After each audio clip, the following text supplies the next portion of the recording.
Independente do seu cenário profissional atual, certamente você já passou por etapas de processo seletivo em alguma empresa, ou várias empresas. Ou ainda, você também é um profissional da área de gestão de pessoas, recursos humanos, e automaticamente faz o processo seletivo. Porém, para entrar na empresa, eu acredito que você também tenha passado por etapas no processo seletivo. E fica a pergunta: por que os profissionais continuam a dificultar a comunicação com o candidato? Quando vocês passaram por essas etapas, gostavam de transparência, gostavam de informação clara e principalmente de retorno. Por que muitos então não fazem isso? Vamos falar um pouco aqui nesse vídeo? Eu sou Beto Camp e esse é o canal Receitas do Desenvolvimento Humano. Eu sou profissional de gestão de pessoas, RH estratégico, treinamento e desenvolvimento humano há 20 anos. E claro que nessas etapas de processos de consultoria ou mesmo trabalhando por CLT para algumas empresas, eu vivenciei muitos cenários e automaticamente melhorei minha forma de trabalhar para evitar que pessoas sofressem o que eu sofri muitas vezes lá atrás em processos seletivos. Na década de 80 e 90, por mais que os feedbacks também eram complexos, havia muito mais contato físico, contato humano, olho no olho, e isso facilitava muito os diálogos, a comunicação e a transparência nos resultados.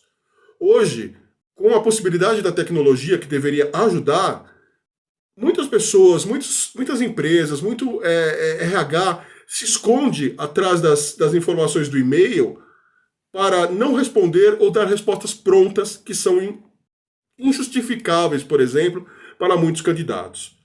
Como eu disse, eu mudei muito ao longo do tempo já a minha maneira de agir, porque não queria fazer aos outros aquilo que eu sofri anteriormente.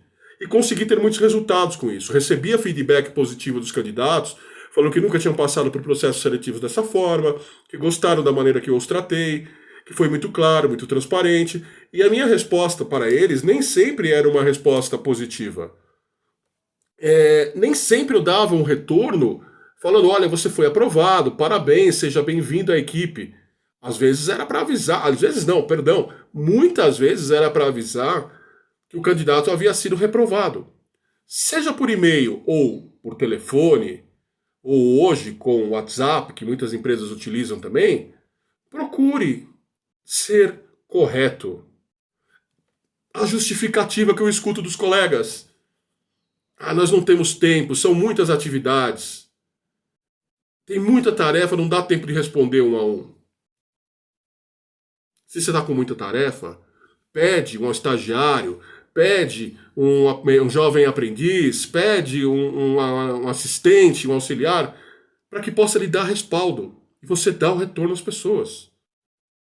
Eu entendo e sei, porque já vivenciei situações assim, de empresas que não querem mesmo que dê o retorno, tá? Que não dê a clareza da informação. Aí cabe ao RH tentar negociar e mostrar que isso é importante para a imagem da empresa, para o marketing institucional.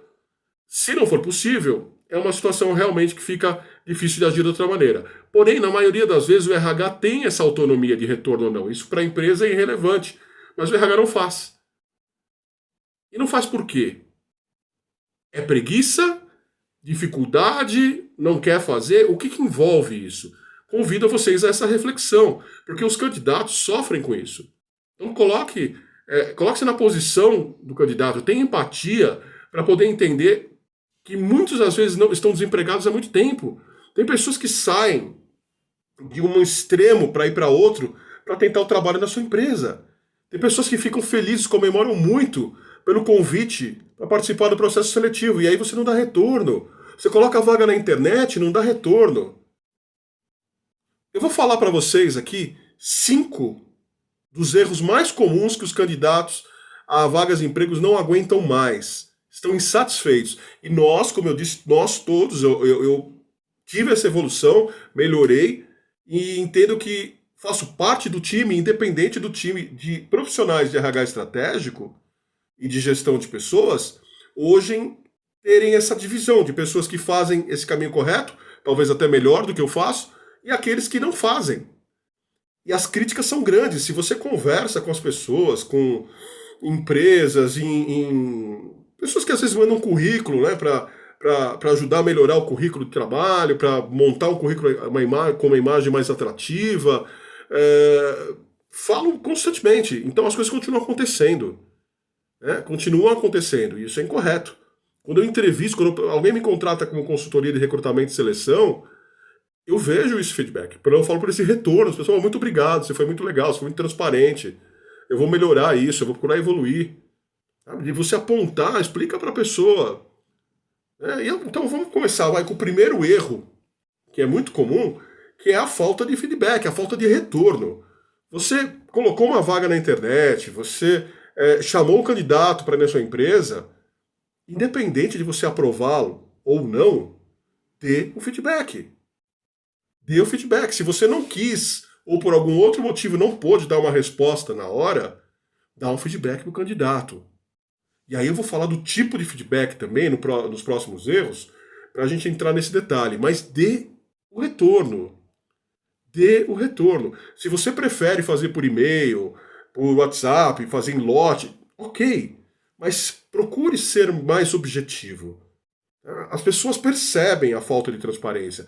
Isso não só mancha você como profissional de RH, como mancha também a marca da empresa. O tal do marketing institucional que eu falei. No mercado, a empresa vai ficar mal vista, às vezes por sua falta de retorno. Ou você acha que um colega, principalmente com as redes sociais, que as mensagens voam rapidamente, não fala para o outro, um amigo fala para o outro, olha, eu fui fui convocado para a vaga na empresa XYZ. E essa vaga aí você chama no processo seletivo. Ih, ó, eu já fui. Vai lá, mas eu acho que eles não dão retorno, viu? Eles não retornam, dão umas respostas meio evasivas, assim. Não... Pense sobre isso. Pense sobre isso, tá? Segundo ponto. Segundo ponto. E esse erro, além de ser muito comum, as consultorias e assessorias do mercado também cometem esse erro. Geralmente, quando querem que o candidato não vá procurar a empresa, ou você já está fazendo o processo para oferecer lá como headhunter essa vaga, geralmente você não abre o conteúdo da vaga. Eu entendo até você não querer abrir empresa, porque existe a concorrência no mercado, que vai tomar o seu cliente. Tá tudo bem. Esse é um fato que nós conseguimos relevar diante da situação. E aí você pode colocar como uma empresa corporate, uma empresa de tantos anos no mercado. Ou seja, não mentir, mas você deixar de uma forma ali que a empresa não fique clara. Mas o conteúdo da vaga, meu amigo, por que você não pode falar? Tem vagas que tá lá. A empresa não pode ser informada. Ou uma entrevista pessoal. E aí a pessoa pergunta, tá, quanto vai ganhar? Eu não posso abrir isso agora. Onde fica a empresa? Fica no bairro X, em São Paulo, por exemplo. A empresa tem quantos funcionários? Eu não posso abrir isso agora. Tá, mas ela trabalha com o quê? Não podemos falar isso agora. Tem benefício? Não, só depois da próxima etapa. O candidato, meu amigo, sabe como eu falei, sai da casa dele. Às vezes ele está desempregado há muito tempo. Às vezes a moça tem filhos para cuidar, deixa o filho com alguém e sai com dinheiro da passagem para ir até a sua empresa e você não pode passar informação. E você que se acha grande, minha empresa, grande salário, grande porte, eu vou ocultar, só vou contratar os melhores? Então não seleciona aquela pessoa. Ou abre parte da informação para que a pessoa também possa selecionar a sua empresa. Para que a pessoa possa escolher se quer ou não trabalhar no seu local. Porque muitas vezes a sua empresa é grande, é gigante, é uma empresa que já cresceu, vai crescer ainda mais no mercado. Só que para a pessoa não interessa trabalhar na sua empresa. E não é porque ela menospreza você, mas porque de repente é difícil, ela vê o cargo dela limitado naquela função. Ou seja, você escolhe o profissional, mas o profissional também te escolhe. O terceiro erro mais comum que os RHs cometem, e eu falo para vocês, olha, depois que eu mudei isso há uns 10, 11 anos atrás de fazer, porque eu também cometi esse erro. Melhorou muito, gente. Melhorou muito, mas muito mesmo. Melhorou muito. Hum, diga se você rejeitou. Deixa eu falar pertinho para você. Ó. Se você rejeitou o candidato, diga para ele que você não quer. Para com essa bobagem de virar para o candidato e falar assim, ó, nós vamos avaliar e a gente entra em contato. E o coitado fica esperando 2 semanas. E você não liga. Aí você manda uma mensagem por e-mail, muito obrigado por ter participado, mas selecionamos outra pessoa, sendo que você já sabia que você não ia contratar aquela pessoa. Quando você tem 5, 6 candidatos qualificados para a vaga, que você vai realmente selecionar, seja claro, seja transparente. Qual a dificuldade em fazer isso? Ó, estou no processo seletivo. Simples, eu faço isso. Estou no processo seletivo, a empresa precisa com urgência, eu tenho que escolher um candidato. Esse candidato, por exemplo, vai fazer o processo seletivo com o gestor, posteriormente. E eu tenho 5 pessoas qualificadas e você é uma delas. Então, eu te dou um retorno assim que isso for definido. Pode gerar espaço para a pessoa te perguntar, mas o que faltou, tal. Ótimo, fala o que faltou. Olha, eu estou em dúvida com você porque o outro tem tal habilidade. De repente a pessoa não falou, de repente a conversa não andou para esse caminho. O que custa você perguntar se está selecionando alguém bom para trabalhar na sua empresa? Por que tanto mistério? Para que dificultar tanto? Eu já fiz até um vídeo aqui falando de gestor que faz pegadinha, que, desculpa, fazer pegadinha, fazer pergunta que não existe. Por favor, né? Tem que ser uma coisa transparente, clara. Quanto mais você mentir, quanto mais você ocultar, quanto mais você tentar tapear, é a sua credibilidade que está em jogo. É a credibilidade da sua empresa que está em jogo. Então, se você já escolheu outra pessoa, se você já fez o processo, conversa com aquelas pessoas e fala, olha, eu tenho um profissional melhor em você, que tem uma função aqui e tal, você é ótimo, eu vou deixar no banco de dados, ou vou te indicar para outra empresa. Não custa nada fazer isso. Somos recursos humanos.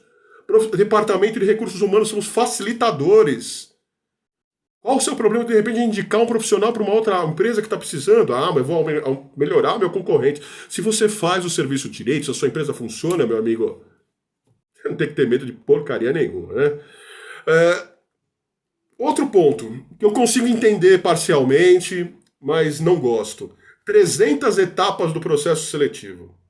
Lógico, eu estou generalizando, estou usando um termo aqui absurdo, né? Mas tem empresas que faz 5, 6 etapas. Eu consigo entender parte disso, porque sei que algumas empresas, às vezes, querem conhecer mais profundamente o candidato.